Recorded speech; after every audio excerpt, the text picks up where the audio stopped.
Hello friends, আবার চলে এসেছি তোমাদের কাছে মায়াপুরের পার্ট 2 এর ভিডিও নিয়ে। তো এখন দেখো আমরা লাইনে দাঁড়িয়ে আছি এই মায়াপুরের প্রসাদ গ্রহণের জন্য। দুপুরে যে প্রসাদটা হয় সেখানে আমরা কুপন কেটেছি এবং এই যে লম্বা লাইন দেখছো, এই লাইনের পরে আমরা পাবো। অনেক ঝড় ঝাপটা পেরিয়ে আমরা ফাইনালি ভিতরে ঢুকে গেছি, যেখানে খাবার দেওয়া হচ্ছে। আর আমরা সেই লাইনে দাঁড়িয়ে আছি, একে একে সামনে যাবে, খাবার নেবে আর যে যা জায়গায় বসে যাবে। খুব সুন্দরভাবে দেখো ওইদিকে যে মানুষজনরা বসে বসে খাচ্ছে। সবেমাত্র আমরা খাওয়ার সুযোগ পেয়েছি, মানে এসেছি রুমে। এখানে খাওয়া দাওয়া করানো হবে। এই দেখো রুমের সিস্টেমগুলো, এই যে উঁচু করে জায়গায় করা আছে, এইটাতে মানে থালাটা পড়ে আর যেখানে ডাউনটা সেটাতে মানুষ বসে খায়, ভক্তবৃন্দরা। দেখো কত মানুষ, এত ভিড় ভাড় থাকা সত্ত্বেও এখানে প্রসাদ খাওয়ার জন্য সব কিছু সহ্য করে নেয়। এত এত মানুষের এই সমাগম, ভিড় দেখে তোমরা নিশ্চয়ই বুঝে গেছো যে কি পরিমাণে এখানে মানুষ এসছে এবং এখানে প্রসাদ গ্রহণ করছে সবাই।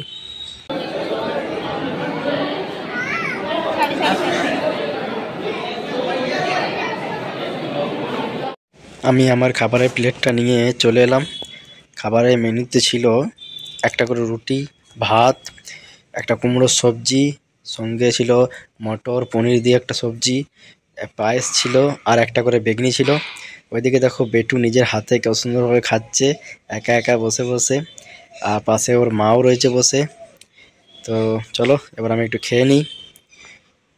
খাওয়ার পরেই আমরা বেরিয়ে গেলাম আবার আমাদের সেই যেখানে রুম নিয়েছিলাম সেদিকে, কারণ খাওয়ার পর একটু তো রেস্ট চাই, নয়তো আবার মায়াপুরের যেসব তীর্থস্থানগুলো ঘোরার আছে সেগুলো ঘুরতে পারবো না। তাই খেয়ে দেই বেটু আমরা সবাই যতজন এসেছিলাম সবাই চলে এলাম আমাদের যেখানে রুম নিয়েছি সেখানে। রুমে কিছুক্ষণ রেস্ট নেওয়ার পরেই আবার সব রেডি ফেডি হয়ে বেরিয়ে পড়লাম মায়াপুরের যেসব তীর্থস্থান দেখা হয়নি সেগুলো দেখার উদ্দেশ্যে। তা একটা টোটো ভাড়া করে আমরা সবাই বেরিয়ে পড়লাম দল বেঁধে। এই দেখো মায়াপুরের একটা মন্দিরে ঢুকেছি, কৃষ্ণ ঠাকুরের মূর্তিটা এত সুন্দর লাগছিল দেখতে যে কিছু বলার নেই। আর এই দেখো ফুলের বাগান কত সুন্দরভাবে সাজানো, খুব সুন্দর লাগছে দেখতে। আর একটা দারুণ জিনিস সেটা হলো একটা পুকুর আছে, ওখানে এত বড় বড় মাছগুলো সামনে এসে এসে বিস্কুট খাচ্ছে, অনেকে বিস্কুট টিস্কুট দিচ্ছে সেগুলো খাচ্ছে, কিন্তু কত সুন্দর লাগছে। আর মাছগুলো কিন্তু কেউ ধরে না, এইভাবেই পুকুরেই ছাড়া আছে মাছগুলো, খুব সুন্দর লাগছে দেখতে। মায়াপুরেরও বেশিরভাগ মন্দিরগুলোতে মোবাইল অ্যালাউ নেই, সেই জন্য সমস্ত মন্দির তোমাদেরকে দেখাতে পারছি না, কিন্তু যেগুলো যেগুলো মোবাইল মোটামুটি অ্যালাউ করছে সেগুলো দেখাচ্ছি। বাকি তোমরা এসে অবশ্যই দেখতে পারো, কিন্তু আমার সাজেস্ট যে মায়াপুর নবদ্বীপের ট্যুরটা সত্যি খুব সুন্দর, কারণ শ্রীকৃষ্ণ ঠাকুরের এত এত মন্দির, এত সুন্দর মানে জায়গাগুলো, মানুষের ঠাকুর নামে একটা আলাদা ভক্তি থাকে। তো সেই ভালোবাসা আর মনের ভক্তি নিয়ে অবশ্যই তোমরা মায়াপুর নবদ্বীপে আসতে পারো, কারণ জায়গাটা সত্যি খুব সুন্দর, মনটা পুরো ভরে যাবে। একটা জিনিস দেখে তোমাদের মনের জোর আরও বেড়ে যাবে, এইটাই যে এখানে ফরেনাররা হরে কৃষ্ণ হরে রাম করছে, তো তোমরা তো করতেই পারো। যে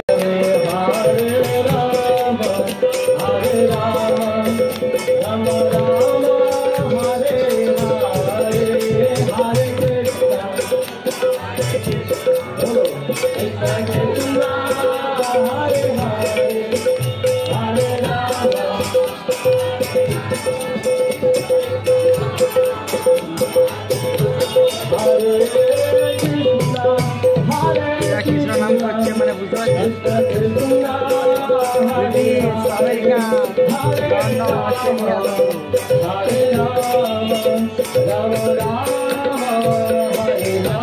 ওরা বেশি এখন কৃষ্ণ নাম করে, এখন বাঙালিদের বেশি মদ্যপান করে, ওরা আর করে না।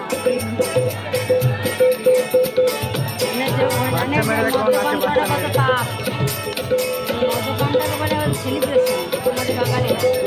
আচ্ছা একটা কথা বলতে, ইয়ার ইয়ং ম্যান না বয়স্ক ম্যান?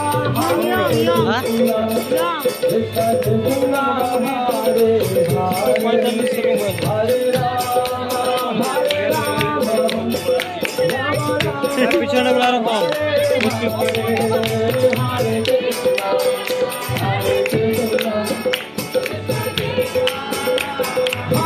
আমরা সন্ধ্যাবেলা আরতিটা দেখতে গেছিলাম, কিন্তু এত পরিমাণে ভিড় যে আমরা ভেতরে ঢুকতেই পারিনি। সকালে তো আরতি দেখে এসেছিলাম আর ভাবলাম সন্ধ্যাবেলা তো আরতিটা দেখে নেব, কিন্তু এত ভিড় যে কিছু বলার নেই। আমরা ওই নতুন মন্দির দর্শন করতে গিয়ে অনেকটা লেট করে ফেললাম, তাই আরতিটা আসতে অনেক লেট হয়ে গেল। আর এইদিকে দেখো মায়াপুরের যে বাজার, যে দোকানপাট লেগেছে, খুব মানে এত এত দোকান যে কিছু বলার নেই। খুব বড় একটা বাজার, সত্যি শ্রীকৃষ্ণের সমস্ত কিছু A to Z জিনিস এখানে পেয়ে যাবে তোমরা। কোথায় যাবে বেটা? বল আমরা বাড়ি যাব। আমাদের মায়াপুর দেখা হয়ে গেছে। কি কি কিনলে মায়াপুরে?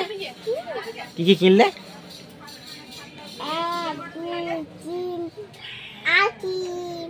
আইসক্রিম। আর কি খেয়েছো? মনে নাই? মনে নাই? আর কতগুলো গপু ভাই দিলে? কতগুলো গপু ভাই? অনেকগুলো বলো। হ্যাঁ, কত বড় বড়, কত বড় বড় বলো। গুড মর্নিং ফ্রেন্ডস, আমরা অনেক রাতে বাড়ি ফিরেছি। তখন বাজে প্রায় 4:30। দেরি হয়ে গেল। বর্ধমানে একবার মাঝে দাঁড়িয়েছিলাম খাওয়া দাওয়ার জন্য, তো অনেক রাত হয়ে গেছিল, সেই জন্য আর ভিডিওটা এন্ড করিনি। আর এত ঘুম পাচ্ছিল যে কিছু বলার নেই, পুরো গা হাত পা খুব ব্যথা করছিল, তাই এসে সঙ্গে সঙ্গে ঘুমিয়ে পড়েছি। এখন বাজে প্রায় 10টা সকাল। এখন উঠে তোমাদের কাছে ভিডিওটা এড করছি। তো চলো, টাটা, বাই বাই, ভালো থেকো।